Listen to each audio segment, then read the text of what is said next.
Hi everyone, welcome back to Behind the Post. Our next guest is a social media marketing professional based in Austin, Texas. With experience on the branded content team at Morning Brew and the growth marketing team at Workweek, she has developed strong expertise in social media strategy, community management, and content creation. She is currently the social media strategist for beehiiv, a newsletter platform where she is responsible for growing and managing an online community of over 80,000 followers across multiple social media platforms. So without further ado, please welcome Bella Rose Mortel to the show. Bella Rose, are you ready to go behind the post with me? I was born ready to go behind the post with you. Yeah, I'm so excited to dive into this episode and to talk with you. And this episode, we're going to be talking all about humanizing B2B and developing strong and meaningful relationships through social, because yes, this is possible for B2B brands. It's something we're both super passionate about, and you are doing an amazing job at it at beehiiv. So I really can't wait to start asking you all the questions I have. But before we do, please, can you tell our listeners what is beehiiv and what is your role there?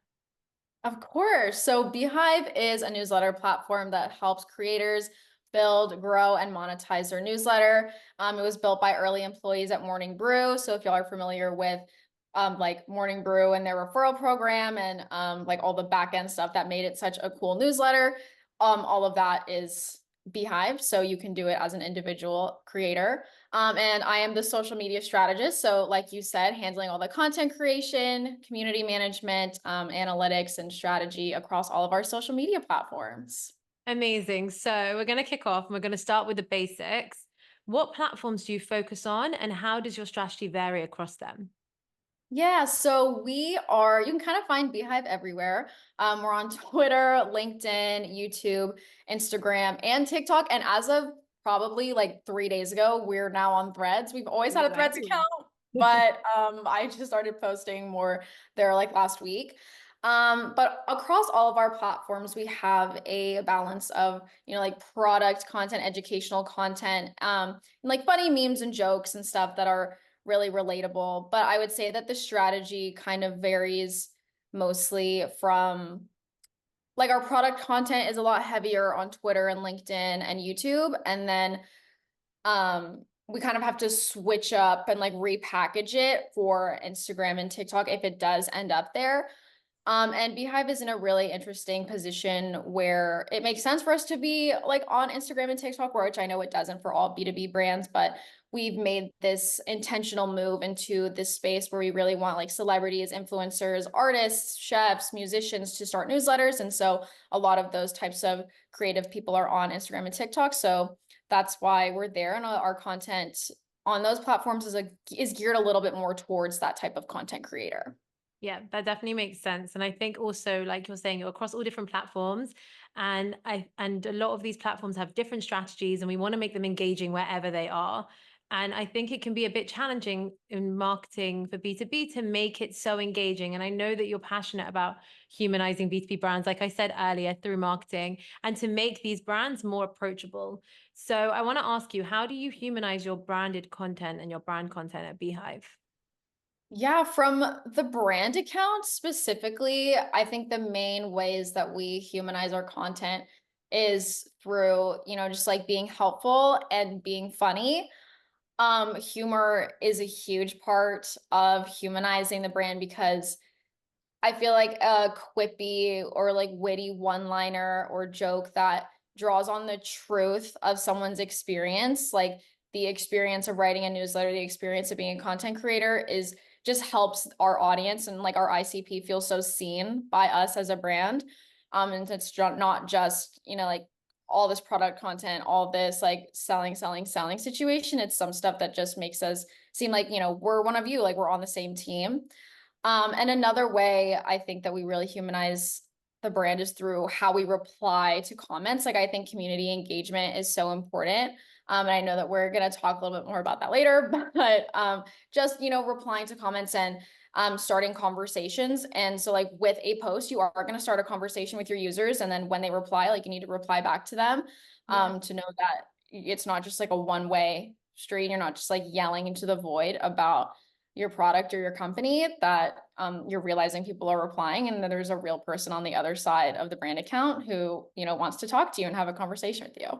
Absolutely. People want to know they're interacting with with a person behind the brand as well. Like they want to know that someone's there to respond to them when they're enjoying your content. Yeah. Um, so I'm really excited to ask you this question, but what is the most creative out of the box idea that you've used to entertain your audience, and how was it received? I'm so glad that you asked this because I'm also very excited to talk about this. Something we have just started maybe um, a few weeks ago is this character of the bee that we have introduced into our social media. And if anyone hasn't seen it, it's literally just me and this bee costume from Amazon. So we're on like a budget version right now, but it's funny. Like we something I really like about the bee in general is that it allows us to lean into something that's really unique to us. Like there aren't a ton of other people who are, like have the bee as their symbol. I mean, ours is technically a beehive, but the bee as a character is just kind of a little like goofier and funny. And so we did a first episode where actually we all got together in Montreal for a team offsite. So if anyone doesn't know, Beehiiv is a fully remote company. So we have people from all over the world working towards making our product awesome and our company awesome. But we don't get to see each other in office at all. So when we're all together in real life, I walked around in this bee costume and I had someone just like film me randomly interacting with people. And then I came home from that and I was like, how can I use this? And so we kind of ended up making a sort of office parody type of video where me as the Beehive Bee, I added like these little interview clips in between my interactions with team members. And I think it was pretty funny. I think that people on LinkedIn loved it. They were like, oh, like we need more bee content. What is the bee gonna do next? So we did another episode afterwards, like maybe a week ago, 2 weeks ago now. That was just kind of a spoof off of like, oh, like a joke about me walking in on someone else's meeting. Well, not me, the Beehive Bee. The Beehive Bee walking in The on someone alter else. ego coming in. No, exactly, exactly. So, I'm excited to keep doing it. We've just kind of really started leaning into the bee. Like it's always kind of been in the background, but I'm really excited to implement this more into our strategy and have another So goofy sort of fun. character that people can connect with. One challenge is that we are fully remote, like I said, so that team content is gonna run dry sooner or later because I haven't seen anyone in 2 months now, but we can get creative. I'm still optimistic about it. And I think maybe even the remote aspect could be one of the jokes in the videos too. Yeah. Yeah. Also, it's an amazing idea because if you're finding a way to stop the scroll, especially someone scrolling through LinkedIn and seeing someone running around an office or running around a remote like location where you were on your company trip in a bee Mhm. outfit, like that is what's going to stop the scroll. And honestly, for those of you who really haven't seen, you really need to head over to Beehive's social media pages just to see it because it's brilliant. It's so engaging and your audience is absolutely loving it. So it's a good idea. It's a great way to inject humor into your content strategy, which also is another big part of your content, right? So I'm wondering though, how do you then take this fun content and balance it with essential company updates that your audience also does need to know at times? Yeah, so I think the like best social media strategies across industries have a good mix of like that top, middle, and bottom of funnel content. And as I said before, like humor in our content strategy is how we come across as relatable, how we come across as like we are one of you. But I also think, what makes a B2B account really followable is how helpful you can be in teaching people like how to use your product or how to succeed with, whatever, like writing a newsletter. And so that's why like our product and educational content is also super important to establish us as a voice of authority in the space as well. But I still want that to be fun to read. I still want people to see that on their timeline and enjoy it, even if the point of that content is to be helpful. So, I go beyond just kind of like a casual tone of voice and try to add some of that humor or wit or like brand voice when I can in those like more product focused or more educational posts. But at the same time, I really try to err on the side of clarity with those because at the end of the day, I'm trying to tell you that, like show you how to do something or tell you that the product has changed or show you that there's new functionality. And what would make that post successful is if someone is able to ingest that new thing Yeah. And so sometimes it's just like not worth having a joke or even having a joke fall flat if at the end of the day people didn't get what the point Yeah. was. So yeah, really important to be clear with the product stuff and just have a little brand voice in there too as well. Definitely. And I think you got the perfect mix. Like you've got the product updates and the company updates when you need it.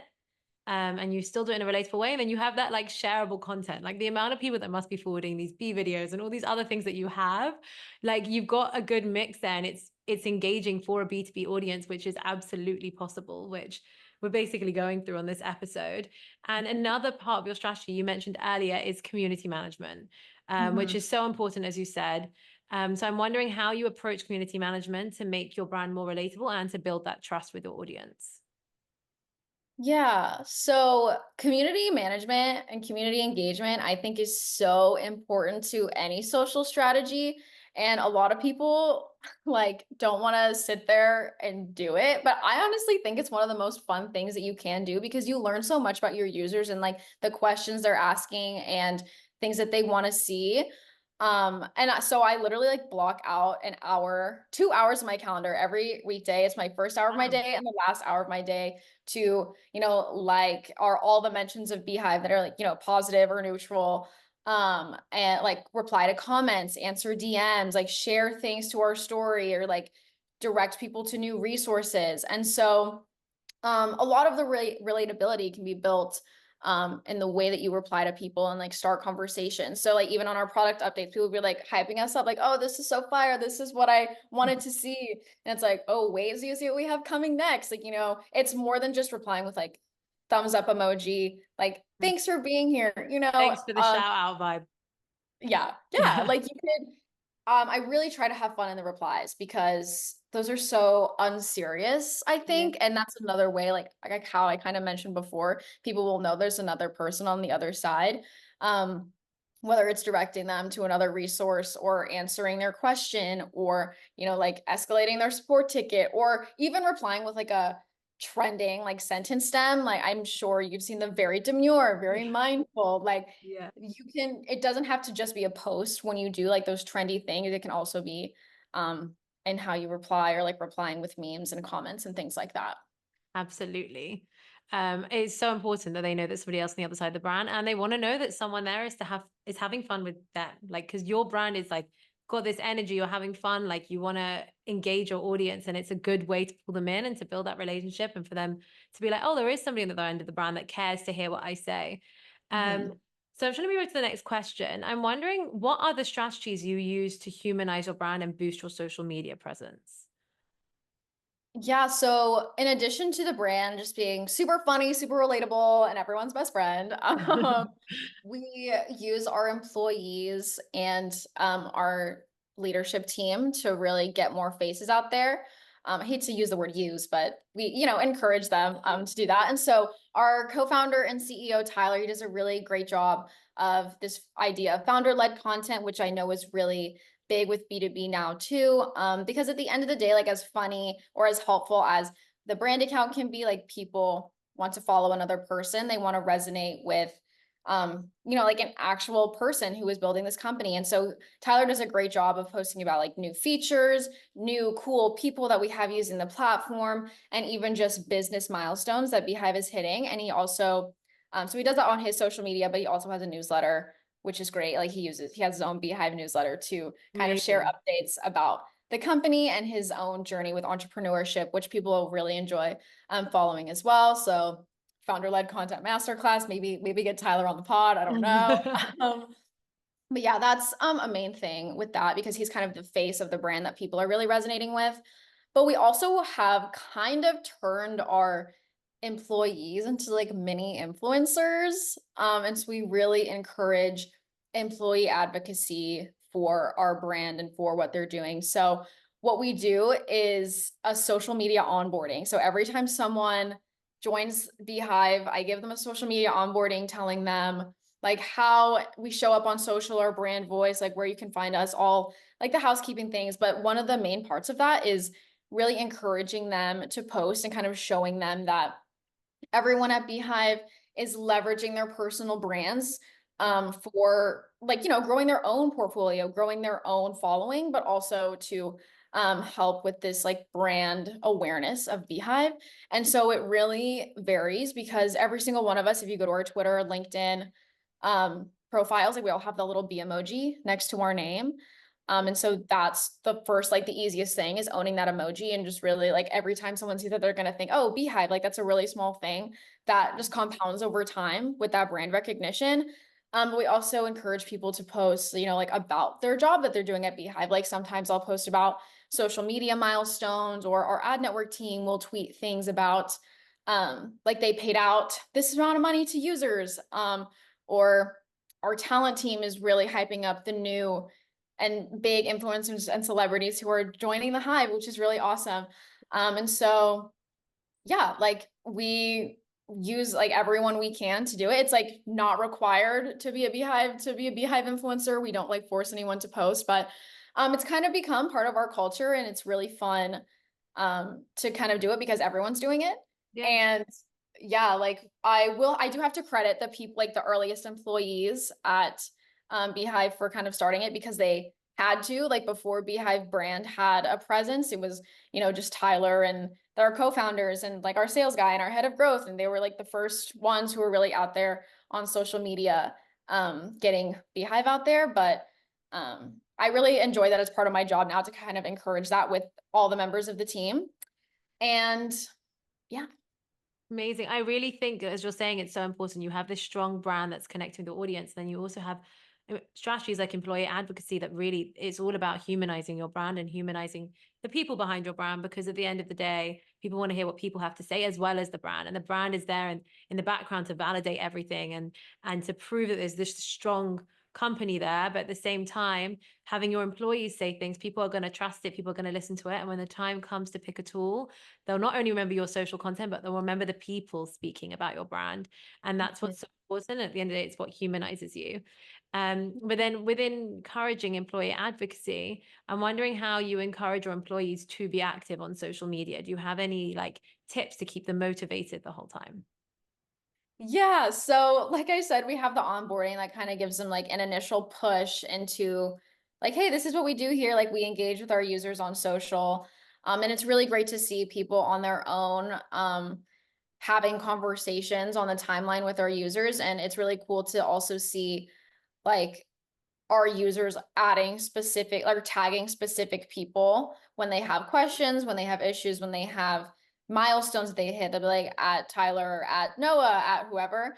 But something that I do that's kind of fun, like internally, is I have this weekly competition, and our team is kind of coined it like social media girly of the week. So Love yeah, like it's kind of funny, but like every that. Friday in our team all hands, I will crown someone social media girly of the week. And it's basically just someone who did a really good job interacting with our users, interacting with Beehive content, or posting a lot about like their job or Beehive in general on their social media. But I can't give away my specific criteria because it's Love competitive over here it. at Beehive. Like I can't let anyone know who's gonna win. But They're going yeah, to it's tune just into this fun.